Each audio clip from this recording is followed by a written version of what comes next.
अगला क्वेश्चन जल्दी से अटेम्प्ट करिए और इसका आंसर बताइए। इस क्वेश्चन में भी आपको मैं टाइम दे देता हूँ, चलो 90 सेकेंड्स का टाइम ले लेते हैं इसमें।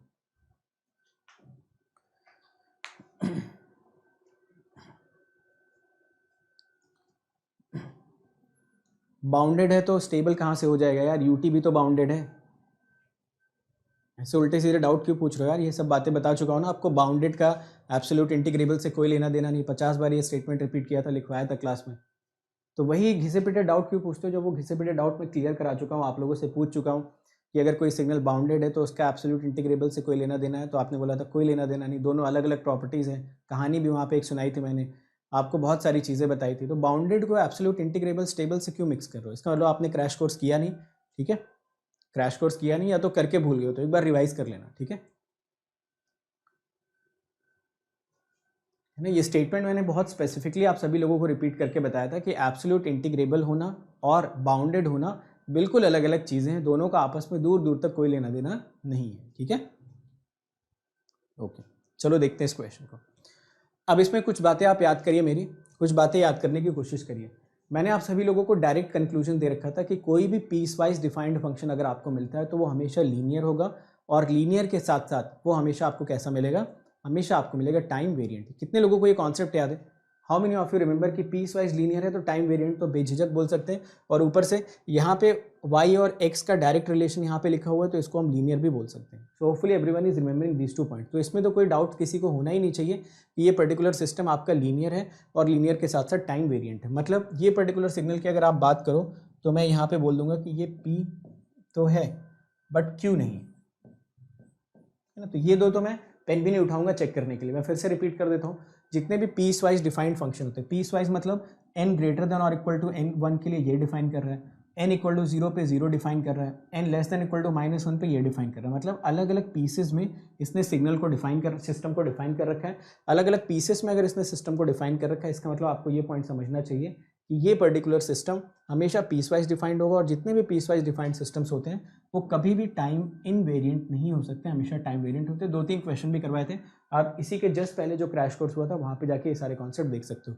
साथ के साथ मैंने बताया था कि जितने भी आपके पीस वाइज डिफाइंड फंक्शंस होते हैं, अगर उसमें सिंपली y और x का रिलेशन लिखा हुआ है, ये y ये x, ये y ये x, तो आप उनको आंख बंद करके लीनियर बोल सकते हो, ठीक है। मतलब यहाँ पे कोई एक्सटर्नल ऑपरेटर नहीं, x स्क्वायर नहीं लिखा हुआ है, और sine of x of n नहीं लिखा हुआ, e to the power x of n नहीं लिखा हुआ, सिंपल y लिखा हुआ है, x लिखा हुआ है। x में कभी कभी टाइम शिफ्टिंग हो रही, कभी 0 हो जा रहा है, तो डायरेक्ट आप लीनियर भी मान सकते हो। अगर लीनियर में आपको डाउट हो रहा है तो लीनियरिटी का टेस्ट लगा के चेक कर सकते हो, बट उसकी जरूरत नहीं है, ठीक है। तो अगर अलग अलग पीस आपके लीनियर है तो पूरा सिस्टम भी लीनियर हो जाएगा। तो ये पीस ये पीस ये पीस तीनों पीस आपस में लीनियर है, इसका मतलब ये करस्पॉन्डिंग सिस्टम भी लीनियर हो जाएगा। ये इसमें तो कोई डाउट हुआ नहीं। और क्या पूछा क्वेश्चन में? कॉजैलिटी पूछ रहा है। कॉजैलिटी पे जरा आइए। कॉजैलिटी चेक करने के लिए मैं क्या करता हूँ, अगेन देखो, कॉजैलिटी चेक करने के लिए फिर से मेरे दिमाग में ये पॉइंट आना चाहिए कि मैं LTI के लिए चेक कर रहा हूँ या नॉन LTI के लिए चेक कर रहा हूँ। तो मैंने चेक किया इस क्वेश्चन में, कहीं पे भी LTI वर्ड यूज नहीं था, ना ही क्वेश्चन में कोई h ऑफ n या फिर h ऑफ t का डेटा दे रखा था। तो फिर मुझे याद आया कॉजैलिटी के टेस्ट के लिए मेरे पास कोई ऑप्शन है नहीं, मैं एक इंटीजर रखूंगा, एक नॉन इंटीजर रखूंगा, एक जीरो रखूंगा, एक फ्रैक्शन, एक नेगेटिव फ्रैक्शन, ये 5 वैल्यूज रख के जनरली मैं चेक कर लेता हूँ। तो मैं ये पांचों वैल्यूज ऐसे ही पुट कर देता हूँ आपके लिए। ये देखिए, मैं यहाँ पे n पुट कर देता हूँ और यहाँ पे मैं एक्सपेक्ट करता हूँ yn और xn का रिलेशन। फाइन, चलो अब क्योंकि ये डिस्क्रीट टाइम सिग्नल है तो आप यहाँ पे सिर्फ पॉजिटिव वैल्यू पुट कर सकते हो, जीरो नेगेटिव। फ्रैक्शन का तो यहाँ पे स्कोप बनेगा नहीं। सपोज मैंने n इक्वल टू 2 पुट कर दिया तो ये हो गया y2। अब आपको ये भी चेक करना पड़ेगा ना कि अगर आपने यहाँ पे n इक्वल टू 2 पुट किया तो इनमें से कौन सी वैल्यू आप चूज करोगे। तो आप देखो, n इक्वल टू 2 आप तभी रख सकते हो जब n की वैल्यू ग्रेटर देन और इक्वल टू 1 के लिए आपने सिस्टम को डिफाइन कर रखा है। तो y2 की वैल्यू तो हमेशा आपको कितनी मिल रही, x ऑफ 2, ठीक है। y0 अगर आप कैलकुलेट करें तो y0 में n इक्वल टू 0 आप डाल सकते हो, x ऑफ 0 जिसकी वैल्यू 0 आ जा रही है। सपोज मैं y ऑफ -2 रखता हूँ, तो y ऑफ -2 रखने के लिए मुझे n की ऐसी वैल्यू चूज करनी पड़ेगी जहाँ पे n इक्वल टू -2 रखना अलाउड हो। तो n इक्वल टू -2 रखना आप सभी लोग देख पा रहे हो यहाँ पे अलाउड है। तो अगर मैं यहाँ पे -2 पुट करता हूँ तो ये मुझे मिल जाएगा x ऑफ -1। और यहीं पे आपकी कंडीशन आई होप सभी को दिख रहा है फेल हो गई, क्योंकि यहाँ पे जो आउटपुट था वो किस पे डिपेंड करने लगा, फ्यूचर वैल्यू पे। इसका मतलब ये करस्पॉन्डिंग सिस्टम आपका कॉजल भी नहीं है। तो इसमें कॉजैलिटी भी कॉम्प्रोमाइज़ हो गई, मतलब आर भी आपका कॉम्प्रोमाइज़ हो गया। आई बात स्टेबिलिटी की, तो स्टेबिलिटी के लिए मैंने आपको एक सिंपल सा तरीका बता रखा था, एक जेनेरिक मेथड दे रखा था कि जब भी आपको स्टेबिलिटी कैलकुलेट करनी हो तो आप क्या करो, आप डिफाइन कर लो लेस देन और equal to m where m is not equal to infinite. ठीक है, फिर उसके बाद आप कैलकुलेट करो अगले स्टेप में मॉड वाई एन। याद है ना सभी को, ऐसा कुछ हम लोग करते थे। तो जब आप मॉड वाई एन कैलकुलेट करोगे आपको मिलेगा मॉड एक्स एन। मैंने आपको एक जेनेरिक तरीका बता रखा था कि इस तरीके को हर जगह पे लगाना आंख बंद करके, n लेस देन और इक्वल टू -1। आप मुझे बताइए कि अगर आपका x ऑफ n बाउंडेड है तो क्या मॉड एक्स एन यहाँ से बाउंडेड मिला? चेक करके देखो। देखिए मैं क्या करता हूँ, अब इस पूरे की पूरी इनइक्वालिटी को ना थोड़ा सा आपके लिए मॉडिफाई करके देता हूँ, क्योंकि अब मैं ये वैल्यूज रखना चाहता हूँ ना। तो अब मैं ये इनइक्वालिटी पे इक्वल टू ना लगा के लेस देन और इक्वल टू अगर लगा दूँ तो मैं यहाँ पे m रख सकता हूँ फॉर n ग्रेटर देन 1, 0 रख सकता हूँ फॉर n इक्वल टू 0, और इसकी जगह पे भी m रख सकता हूँ फॉर n लेस देन और इक्वल टू -1। आपको सभी को पता होगा कि किसी भी सिग्नल को अगर हम लोग टाइम शिफ्ट करते हैं, किसी भी सिग्नल को अगर आप टाइम शिफ्ट करेंगे उसके बाउंडेड या अनबाउंडेड होने पे कोई फर्क नहीं पड़ेगा। टाइम शिफ्ट करने से बस वो सिग्नल थोड़ा सा आगे या थोड़ा सा पीछे शिफ्ट हो जाएगा। तो वैसे ही अगर आपने माना था कि आपका mod of x n m से कम या उसके बराबर है, तो इसको शिफ्ट करने से भी इसके बाउंडेड नेचर पे कोई फर्क नहीं आएगा। बाउंडेड का मतलब आप अगर उस सिग्नल की टाइम एक्सेस पे ट्रैवल करो तो उसका एम्पलीट्यूड हर जगह पे आपको फाइनाइट मिलना चाहिए। तो आप सोच के देखो, अगर आपके पास यूटी या यूएन सिग्नल है, आप उसको टाइम डोमेन में शिफ्ट भी कर दोगे लेफ्ट या राइट, तो उससे उसके एम्पलीट्यूड पे तो कोई फर्क नहीं पड़ेगा ना, उससे एम्पलीट्यूड तो उसका फाइनाइट ही मिलेगा। तो ये तीनों वैल्यूज लिखने के बाद हमने ऐसा लिखा। अब यहाँ पे आप देखो कोई भी ऐसी वैल्यू है जिसके लिए इन्फिनिटी को जा रहा है? नहीं, ये भी फाइनाइट, ये भी फाइनाइट, ये भी फाइनाइट। तो आप क्या बोल सकते हो, जब आपका इनपुट बाउंडेड था तो आपका आउटपुट भी आपको कैसा मिल रहा है? बाउंडेड, जहाँ पे n की वैल्यू कभी भी इन्फिनिटी नहीं। इसका मतलब ये करस्पॉन्डिंग सिस्टम कैसा हो जाएगा? स्टेबल। तो आई होप एवरीवन रिमेंबर्स कि मैंने एक जेनेरिक मेथड बता रखा था जिसमें आपको बिल्कुल दिमाग लगाने की जरूरत नहीं होती है। बहुत सारे किसी किसी क्वेश्चन में हम ऐसा भी सोचेंगे आगे चल के कि अगर हम कोई एक बाउंडेड इनपुट डाल दें तो क्या करस्पॉन्डिंग आउटपुट अनबाउंडेड हो सकता है? कभी कभी इस डायरेक्शन में भी सोचते हैं, बट मोस्टली हमारे स्टेबिलिटी वाले क्वेश्चंस में अगर हम 2-3 इनइक्वालिटीज़ याद रखते हैं, शॉर्ट्स इनइक्वालिटीज़ और एक जेनरिक प्रोसेस याद रखते हैं, तो आप सारे के सारे स्टेबल अनस्टेबल वाले क्वेश्चंस कर सकते हो जिसमें नॉन एलटीआई सिस्टम्स इन्वॉल्व होते हैं। तो क्वेश्चन में देखो पी और क्यू, तो क्वेश्चन में आप बोलोगे पी और एस तो होगा, क्यू और आर तो नहीं होगा। तो आपका ऑप्शन कौन सा हो जाएगा? ए। समझ आया सभी लोगों को कॉन्सेप्ट? तो चेक करिए और बताइए। तो यहाँ पे देखो हमने टाइम किस में बचाया, लीनियरिटी में टाइम बचाया और टाइम वेरिएंसी में टाइम बचाया। और कॉजल नॉन कॉजल में तो हमें पता है कि जैसे ही दिखेगा हम डिफरेंट वैल्यूज ऑफ एन डालेंगे। स्टेबल अनस्टेबल की अगर बात करता तो वहाँ पे हम लोगों ने एक जेनरिक प्रोसेस चूज कर लिया और उस प्रोसेस के थ्रू प्रूव कर दिया कि जब भी मैं इनपुट को बाउंडेड मान रहा हूँ, इन एनी केस मेरा कोई भी आउटपुट बाउंडेड अनबाउंडेड नहीं हो पाएगा, या हमेशा बाउंडेड रहेगा। समझ गए ना? Yes, fine. हाँ, सबके लिए वैलिड होता है। देखो जिसको कंसेप्चुअल डाउट्स आ रहे हैं, इसके जस्ट पहले मैंने क्रैश कोर्स करा रखा है 25-30 घंटे में, वो क्रैश कोर्स में जाओ, लेक्चर खोलो और वहाँ पे जाके कॉन्सेप्ट देख लो। ठीक है, तो ये सारे कॉन्सेप्ट्स मैंने वहाँ पे एक्सप्लेन कर रखे हैं 1 by 1, 3-3, 4-4 क्वेश्चन करा रखे हैं सेम तरीके के, तो वहाँ पे आप जाके देख सकते हो। Fine, okay. अगला क्वेश्चन, चलो ये क्वेश्चन भी यार 1 मिनट से ज़्यादा नहीं लगना चाहिए। अब तो लाप्लास वगैरह आप पढ़ चुके हो, आप इसमें एक्सपर्ट हो गए हो। सबके लिए वैलिड होता है, कंटिन्यूअस टाइम, डिस्क्रीट टाइम, दोनों के लिए।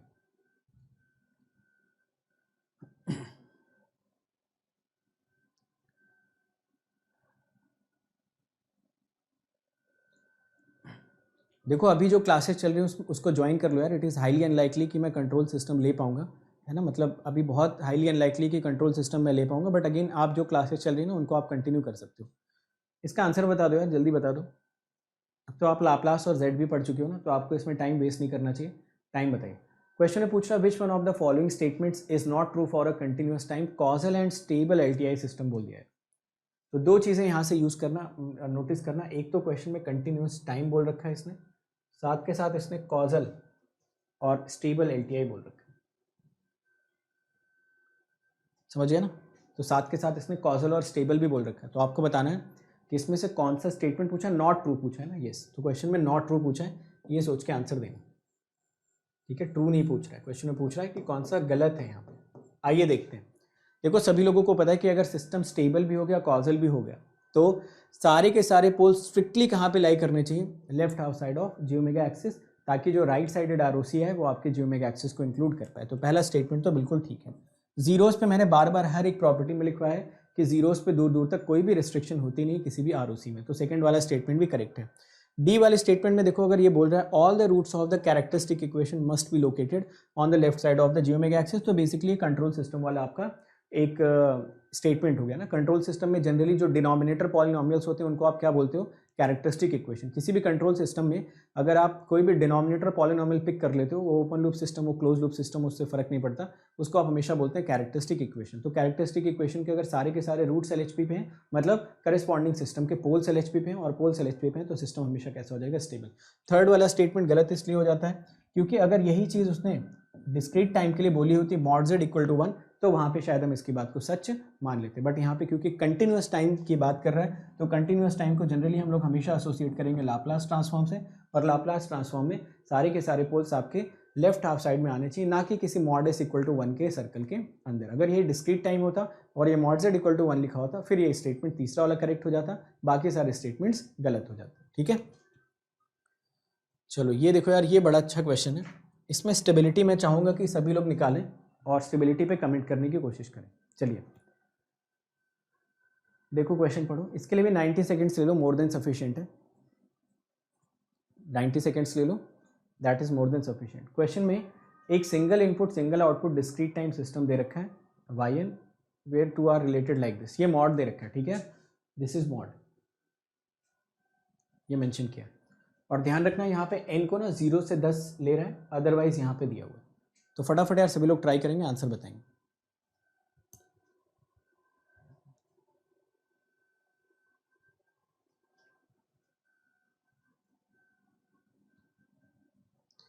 स्टेबिलिटी के लिए पोल्स का जे ओमेगा एक्सिस पे नहीं होने चाहिए पोल्स, ना ही पोल ओरिजिन पे होना चाहिए। ठीक है, अगर आप किसी भी सिस्टम की स्टेबिलिटी डिफाइन करना चाहते हो तो पोल स्ट्रिक्टली एलएचपी में होने चाहिए, ना तो जे ओमेगा एक्सिस पे कोई पोल अलाउड होना चाहिए और ना ही ओरिजिन पे कोई पोल अलाउड होना चाहिए।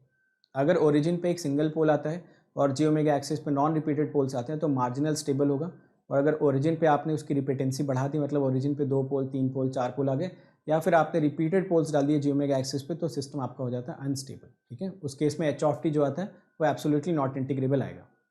फाइन, चलो यार ट्राई करो इस क्वेश्चन को भी।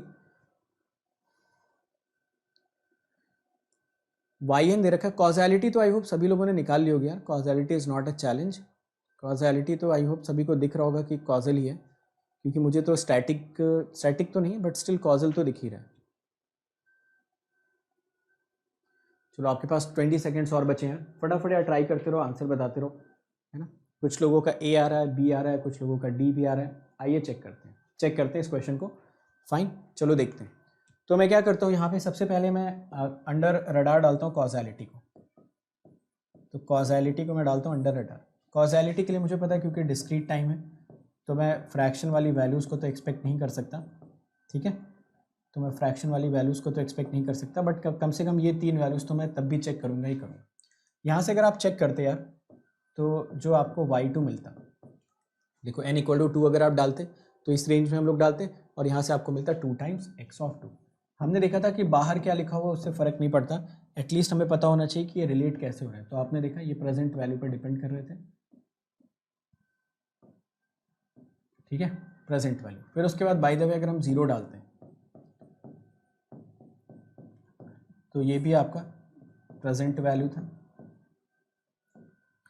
और अगर हम माइनस की वैल्यू डालते हैं तो जैसे आप नेगेटिव वैल्यू डालोगे आप इस रेंज में आ जाओगे। यहाँ से आपको मिलेगा x of -2 minus x of -3। यहाँ पे भी आप देख रहे होगे कि या तो प्रेजेंट या तो पास्ट पे डिपेंड कर रहा है। तो ये हो गया आपका प्रेजेंट, ये वाला आपका हो गया पास्ट।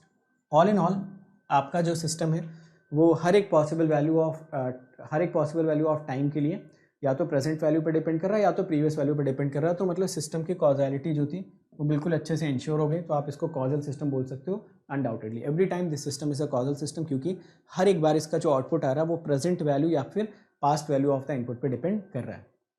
अगर आप याद करते तो causal non causal static dynamic के लिए हम लोग टाइम के अलग अलग वैल्यूज पुट करते थे, stable unstable invertible non invertible के लिए हम लोग इनपुट के अलग अलग वैल्यूज पुट करते थे, x of T x of n की। आइए देखते हैं इसका स्टेबल वाली कंडीशन को। तो मैंने आपको बता रखा है कि स्टेबिलिटी चेक करना मतलब स्टेबल बता पाना इन अलग अलग इनपुट्स को रख के वो ऑलमोस्ट इम्पॉसिबल होता है, क्योंकि आपने अगर 10 लाख इनपुट रखे और उसके बाद का अगर जो इनपुट रखा उसकी वजह से सिस्टम अनबाउंडेड हो गया तो भी वो सिस्टम करस्पॉन्डिंग अनस्टेबल होगा। दो ही तरीके होते हैं सिस्टम को चेक करने के, या तो आप प्रॉपर मेथड से उनको चेक करके इंश्योर करा लो स्टेबल है या नहीं, या तो कोई एक आधा ऐसा इनपुट ढूंढ लो जिसकी मदद से आप अपने सिस्टम को अनस्टेबल बना सकते हो, या फिर अवाईटी को आप अनबाउंडेड बना सकते हो। तो जनरली हम लोग यही कोशिश करते हैं कि हम लोग स्टैंडर्ड प्रोसेस से रिपीट कर पाएँ। देखिए पहला स्टेप मॉड ऑफ एक्सन आपका होना चाहिए m, और ऑब्वियसली m की वैल्यू इन्फाइनाइट नहीं होनी चाहिए। ये चीज़ तो हम शुरू से लेके ही चलते हैं। चलिए फिर उसके बाद इस रेंज में हम लोग अपने yn को प्रोसेस करते हैं। तो हमारा जो मॉड yn मिलेगा वो मिल जाएगा मॉड n, और ये एक्सन में तो पहले से ही मॉड लगा हुआ था, ठीक है ना, ऐसा लगा हुआ था। तो अब यहाँ पे अगर आप देखो तो इसकी वैल्यू तो हमेशा n इंटू m से तो कम ही होगी, क्योंकि आपने यहाँ पे लगा रखा मॉड ऑफ एक्सन की वैल्यू आपकी m से कम है। तो अंदर वाले मॉड एक्सन को अगर मैं m से रिप्लेस करना चाहता हूँ तो ये वाली क्वांटिटी बड़ी हो जाएगी। अब मैं क्या करता हूँ, इन दोनों को आपस में कंपेयर करा लेता हूँ। ये आपको मिला n m तो आपका फाइनाइट है, ये आप इसको चाहते तो ऐसा भी लिख सकते थे मॉड n मॉड n, ये सब ऑलरेडी हम लोग डिस्कस कर चुके हैं, ठीक है, ऐसा लिख सकते थे। अब यहाँ पे देखो प्रॉब्लम तब आ जाती जब आपका मॉड n इन्फिनिटी को टेंड करता है, क्योंकि m तो हमेशा आपका कैसा ही है, ये तो फाइनाइट ही है ना, ये तो फाइनाइट ही है, इसमें तो कोई डाउट है नहीं। प्रॉब्लम इसमें तब आती ना जब ये इन्फिनिटी को टेंड करता, बट इस पर्टिकुलर डेफिनेशन के लिए n को वो कहाँ से कहाँ लिमिट कर रहा है, 0 से 10। तो आप मुझे बताओगे अगर n की वैल्यू मैं 0 से 10 डालता हूँ तो क्या ये जो पूरा का पूरा एक्सप्रेशन लिखा हुआ है इसको मैं कोई n मान सकता हूँ where n is not equal to infinity, yes और नो, चेक करके बताइए। तो सभी लोगों को समझ आ रहा होगा कि इस पर्टिकुलर केस में अगर मैंने अपने x ऑफ n को बाउंडेड माना तो मेरा जो yn भी आया वो भी इवेंचुअली बाउंडेड आ गया। मतलब जब n की रेंज में 0 से 10 के बीच में ले रहा हूँ उस केस में एटलीस्ट जो हमारा पीस है, जो फंक्शन की इंडिविजुअल डेफिनेशन है वो बाउंडेड आ रही। तो इनपुट बाउंडेड रखा, करस्पॉन्डिंग आउटपुट आ गया बाउंडेड। आइए चलते हैं अदरवाइज में। तो अदरवाइज वाला जैसा एक एग्जाम्पल मैंने क्लास में भी कराया था, क्रैश कोर्स वाले में भी अगर आपको याद हो, तो हम लोगों ने ऐसा एक एग्जाम्पल भी किया था। ये दे रखा आपका xn minus x of n minus 1। तो यहाँ पे जैसे ही आप मॉड लोगे ये आपको मिलेगा mod of xn minus x of n minus 1, ठीक है। अब आपको पता है इस मॉड को ओपन कैसे करना है, तो चलो मैं आपके लिए पहले ऐसे लिख देता हूँ फिर मॉड को ओपन करता हूँ। तो इसको आप ऐसा भी लिख सकते थे एक्स ऑफ n माइनस 1। इसकी वैल्यू आप सभी को पता है, अगर इंडिविजुअल मॉड्स में हम लोग ब्रेक करते हैं तो ऐसा कुछ मिलेगा। ये जो नेगेटिव वाला साइन है इसको आप चाहो तो किल कर दो, तो यहाँ से जो आपको फाइनल मॉड yn मिलेगा that will be less than और equal to mod of xn plus mod of x of n minus. आपको पता है कि यार ये भी बाउंडेड है ना, और ये भी बाउंडेड है, तो इवेंचुअली ये भी कैसा हो जाएगा, बाउंडेड। मतलब दोनों ही डेफिनेशंस में आपने प्रूव करके देखा कि अगर मैं x ऑफ n को बाउंडेड लूँ, तो ना तो ये वाला पीस अनबाउंडेड हो रहा है ना तो ये वाला पीस अनबाउंडेड हो रहा है, दोनों ही बाउंडेड रह रहे हैं। इसका मतलब ये करस्पॉन्डिंग सिस्टम कैसा होना चाहिए, stable as well as causal. तो अगर आप इसके सॉल्यूशंस वगैरह देखोगे कहीं पे भी किसी बुक वगैरह में, तो सॉल्यूशंस में उतनी क्लैरिटी नहीं है। उसमें उन लोगों ने 1-2 इनपुट डाल के ये वेरीफाई करा दिया कि करस्पॉन्डिंग सिस्टम आपका स्टेबल होगा, जबकि मैंने आपको क्लास में बहुत स्पेसिफिकली बताया था कि आप इनपुट्स डाल के कभी भी वेरीफाई नहीं कर सकते हो कि आपका सिस्टम स्टेबल है या अनस्टेबल है। तो जब इसका सॉल्यूशन आप करना, कभी मेंस वगैरह भी देना, तो हमेशा प्रॉपर तरीके से जैसे मैंने ये सॉल्यूशन कराया, ये बिल्कुल एग्जैक्ट सॉल्यूशन है। यहाँ से काफ़ी क्लैरिटी मिल रही है और समझ में भी आ रहा है कि सिस्टम हमारा स्टेबल हो कैसे रहा है। आप सिर्फ और सिर्फ 2-4 इनपुट्स डाल के कभी भी ये इंश्योर नहीं कर सकते कि आपका सिस्टम स्टेबल हो जाएगा। समझ आ रही बात सभी को? तो 2-4 इनपुट्स वाली कंडीशन पे अनस्टेबल बता सकते हो कि एक आधा ऐसा इनपुट जरूर आप ढूंढ ले गए जिसकी वजह से बाउंडेड इनपुट देने से आउटपुट अनबाउंडेड हो गया। अगर ऐसा कर पाते हो फिर तो मैं मानता हूँ कि बात ठीक है, बट स्टेबिलिटी बताने के लिए अगर आप बोल रहे हो कि मैं 4 इनपुट्स डाल के स्टेबिलिटी इंश्योर कर दे रहा हूँ, so that is something which I can not perceive and you should also not perceive correctly, क्योंकि फिर कोई गारंटी नहीं है ना कि ये जो 4 इनपुट्स हैं इसके अलावा कोई दूसरा इनपुट एग्जिस्ट ही नहीं करेगा, जिसकी वजह से सिस्टम आपका अनस्टेबल हो जाए। समझ रहे हो ना सभी लोग इस बात को? तो एक बार ये बता दो क्या ये सब कुछ समझ में आ भी रहा है? वैसे ये सब अगर आप देखो तो हम लोगों ने क्रैश कोर्स भी जो किया 20-25 घंटे में, उसमें सब कुछ ही पढ़ डाला यार। मतलब आप ऐसे सोचो कि जो चीज़ जनरली हम 100-125 घंटे में पढ़ते हैं उसको 20-25 घंटे में शायद ही मैंने ऐसा कोई पॉइंट होगा जो आपको नहीं बताया होगा या फिर उस पर क्वेश्चंस नहीं कराए होंगे। तो उसमें भी हम लोगों ने काफ़ी इफेक्टिवली टाइम को यूटिलाइज़ किया और बहुत कम टाइम में बहुत ज़्यादा हम लोगों ने गेन किया था क्रैश कोर्स में भी, है ना? It's time to experience something glorious. Unacademy Combat. Compete, crack, conquer. a challenging gate contest engineered to give you an experience like none other. where you put your knowledge to test. and battle it out with a test. To bring out the best in you, Unacademy Combat is the most competitive, gamified contest for gate till date, with the best of the questions by best educators. With detailed video solutions from top educators right after each contest. Combat live with peers to get real-time rankings and win big. Participate in every contest to improve your ratings. Challenging contests every fortnight or alternate Sunday. Live ranking after every question. Big rewards for top rankers. Your passion to crack gate deserves this. Your hard work towards your dream deserves this. Fuel your inner fire for the ultimate gate challenge. Unacademy Combat. Register now.